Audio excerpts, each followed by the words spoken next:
the putting station. This is station number 1. So what we're doing in putting, what do you need? You need stillness in putting.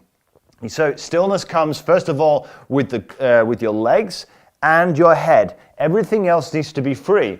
Easier to say, sometimes less is hard to do, and it's sometimes difficult to feel. So all I've done is I've rolled up a towel, and as you can see here, I've got my toe and my heel on either side on both feet. Now what I'm trying to do here is the towel's on my instep. I want to try and keep an even pressure between my heels and my toes. What I don't want is too much weight on my toes, so my heels come off the towel, and vice versa, too much on my heels. On both feet, this will give me the feeling of what is straight. If I start to twist around, I'm going to be able to feel it very quickly. So there's the first thing. So what we do initially, we start hitting some golf balls and just trying to get that sensation of keeping that nice and still here. And I've just put a head cover nice and flat on the ground.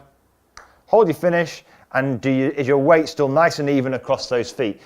To hit 5 balls doing that, get a feel for that. Then I want you to introduce then just one second element to this. Too many golfers, when they're kind of playing, they tend to move their head. This will affect the ability for you to set the ball off on line. It will also affect your strike. So we want to start to consistently strike the ball out in the middle of the face if you want to get distance control when you leave and when we finally get back onto those golf courses. So what I want you to do is it's very difficult sometimes, isn't it, to not look where the ball's going.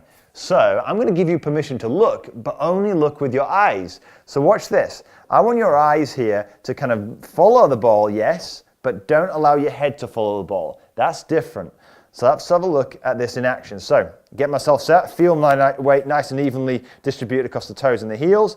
Get myself set, and I'm going to allow my eyes to look. Watch this, backwards and forwards, and then go. And all I'm doing here is staying nice and solid, looking down the line with my eyes.